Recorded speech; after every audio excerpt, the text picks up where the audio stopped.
Friend, आपका स्वागत है आपके अपने YouTube चैनल डेंजर ज्ञान 45 में। दोस्तों, आज की इस वीडियो में हम क्लास 10 का जो हिंदी सब्जेक्ट है उसका मोस्ट इंपोर्टेंट ऑब्जेक्टिव क्वेश्चन देखने वाले हैं। दोस्तों, आज की इस वीडियो में हम 20 मोस्ट इंपोर्टेंट ऑब्जेक्टिव क्वेश्चन देखने वाले हैं। यानी कि ये जो 20 मोस्ट इंपोर्टेंट क्वेश्चन है ना, ये आपके पूरे बुक के हैं।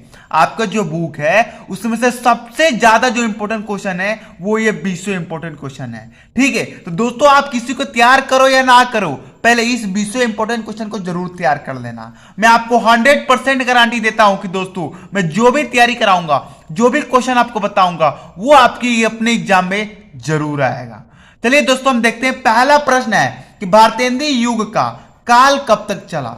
भारतेंदु युग का काल कब तक चला? 1800 से 1850 तक, या 1850 से 1900 तक, या 1900 से 1920 तक, या 1920 से 1950 तक।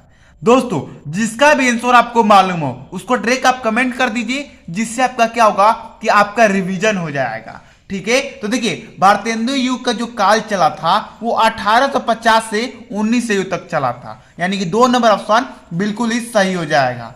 दूसरा प्रश्न देख लीजिए कि सरस्वती पत्रिका किस युग से प्रकाशित हुई। जो सरस्वती पत्रिका थी वो किस युग से प्रकाशित हुई थी दोस्तों? पहला ऑप्शन है 1800 से 1920 तक, दूसरा 1900 से 1920 तक, तीसरा ऑप्शन 1919 से 1950 तक, या इनमें से कोई नहीं। तो मैं आपको बता दूं कि जो सरस्वती पत्रिका थी वो 1900 से 1920 तक के बीच में प्रकाशित हुई थी। ठीक है, तीसरा प्रश्न देख लीजिए।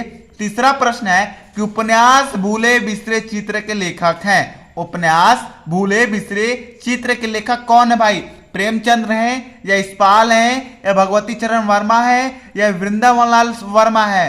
तो इसका राइट आंसर हो जाएगा भगवती चरण वर्मा। ठीक है, चलिए चौथा प्रश्न देख लीजिए। चौथा प्रश्न है कि मुंशी प्रेमचंद्र द्वारा सम्मानित पत्रिकाएं हैं। इसमें से 4 आपको पत्रिकाएं दिए हैं, इसमें से आपको बताना है कि कौन सी ऐसी पत्रिकाएं हैं जिसे मुंशी प्रेमचंद्र ने सम्मानित किया था। तो देखिए, सुधा और हंस, मर्यादा और हंस, विशाल भारत और सुधा मतवाला।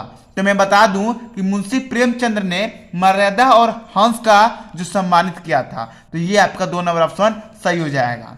अब 5वां प्रश्न देख लीजिए कि जन्मेजय का नागेजय किसकी रचना है। देखिए ये क्वेश्चन काफी इंपॉर्टेंट है, और ये आपके बुक के जो चैप्टर 2 है जयशंकर प्रसाद, उसके चैप्टर्स के जो जयशंकर प्रसाद है उनकी ये काफी इंपॉर्टेंट रचना है।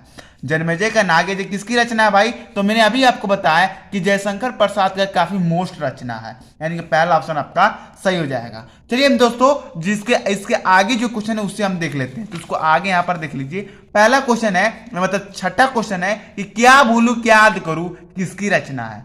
क्या भूलूं क्या याद करूं किसकी रचना है? तो ये हरिवंश राय की रचना है। ठीक है, अब मैं बता दूं कि क्या भूलूं क्या याद करूं, इसका विधा जो है वो उपन्यास विधा का है, नहीं सॉरी आत्मकथा विधा का है। ये किस विधा का है? आत्मकथा विधा का है। तो आप लोग विधा के रचना के साथ साथ विधा भी याद करते चलिएगा। ठीक है, 7वां प्रश्न है कि शुक्ल युग की समय सीमा क्या है। शुक्ल जो युग है उसकी समय सीमा क्या है दोस्तों? 1900 से 1920 तक, 1919 से 1938 तक, या 1938 से 1947 तक, या इनमें से कोई नहीं। तो मैं बता दूं कि जो शुक्ल युग है उसकी समय सीमा 1919 से 1938 तक का है। ठीक है, 8वां प्रश्न देख लीजिए। 8वां प्रश्न कहता है कि शुक्लोत्तर युग का समय सीमा क्या है। शुक्लोत्तर युग का समय सीमा क्या है? तो देखिए 1919-20 तक तो ये तो पहला वाला होगा ही नहीं।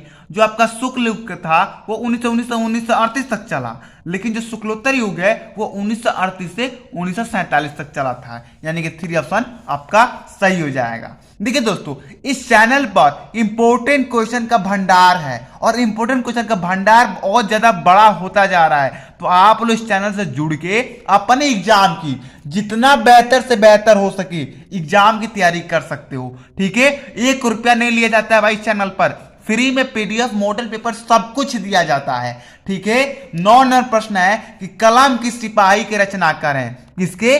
कलम के सिपाही के रचनाकार हैं। तो देखिए ये काफी इंपॉर्टेंट है, ये आपके एग्जाम में बार बार आता रहता है, तो इससे आप लोग जरूर पूरा कीजिएगा।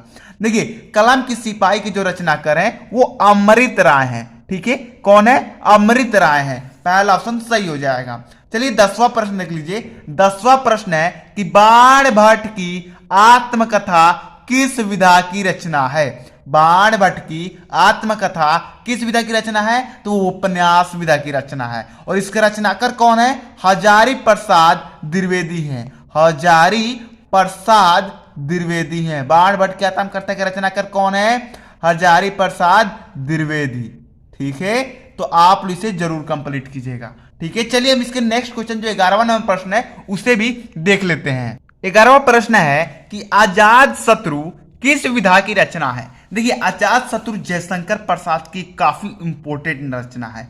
अजात शत्रु जयशंकर प्रसाद की रचना है। देखिए, मैं एक क्वेश्चन से आपको 2 क्वेश्चन बताते चल रहा हूं। आपसे ये क्वेश्चन पूछा जा सकता है कि अजात शत्रु किसकी रचना है, तो आप कहोगे जयशंकर प्रसाद की रचना है। यहां पर क्या पूछा जा रहा है कि अजात शत्रु किस विधा की रचना है, तो मैं आपको बता दूं कि जो अजात शत्रु है वो एक नाटक विधा की रचना है। किस विधा की रचना है, नाटक विधा की रचना है। 12वां नंबर प्रश्न है कि मेरी असफलताएं किसकी रचना है। मेरी असफलताएं किसकी रचना है, तो देखिए, मेरी असफलताएं ना ही प्रेमचंद्र की रचना है, ना ही हजारी प्रसाद की रचना है, ना ही श्री राम शर्मा की रचना है। मेरी असफलताएं गुलाब राय की रचना है। ठीक है, चलिए हम नेक्स्ट क्वेश्चन यानी कि 13 नंबर प्रश्न देख लेते हैं।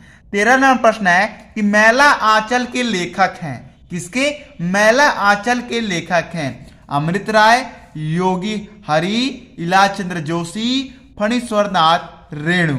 तो मैं आपको बता दूं कि मैला आंचल के जो लेखक हैं वो आपके यहां पर फणीश्वरनाथ रेणु हैं। ठीक है, चलिए हम आगे क्वेश्चन देखते हैं। अगला क्वेश्चन है कि नामवर सिंह किस विधा के प्रमुख लेखक हैं। नामवर सिंह किस विधा के प्रमुख लेखक हैं, आलोचना, नाटक, कहानी या उपन्यास। तो मैं बता दूं नामवर सिंह आलोचना विधा के प्रमुख लेखक हैं।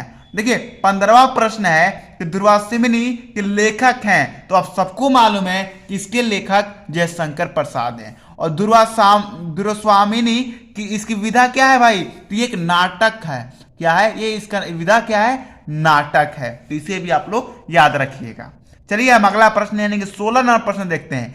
धर्मयुग के संपादक हैं, तो देखिए यहां पर मैंने ऑप्शन नहीं ले पाया क्योंकि जगह नहीं था, तो डायरेक्ट मैंने आंसर लिख दिया है कि धर्मयुग के संपादक धर्मवीर भारती थे।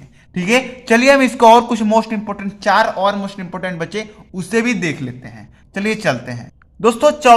17वां प्रश्न है कि टलुआ क्लब किसकी रचना है।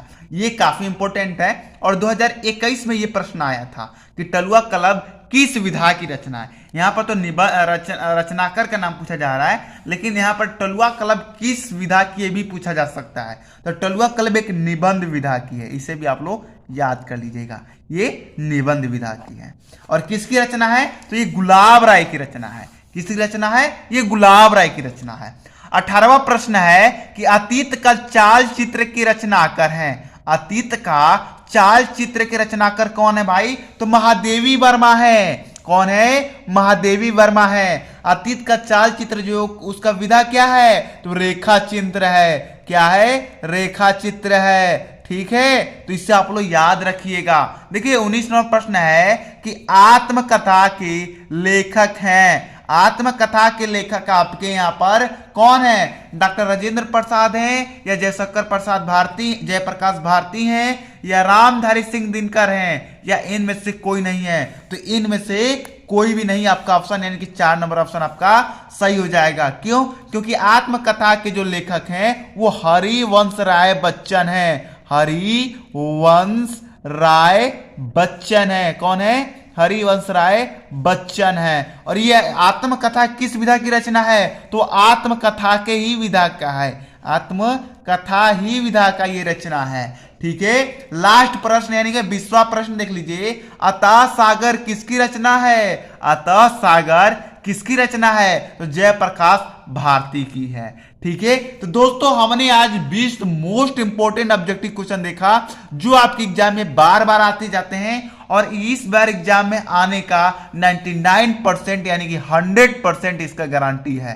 ठीक है, तो देखिए इस चैनल पर वही क्वेश्चन बताए जाते हैं जो एग्जाम में आ चुके हैं या वो बार बार आते रहते हैं, यानी कि मोस्ट इंपोर्टेंट क्वेश्चन ही इस चैनल पर बताया जाता है।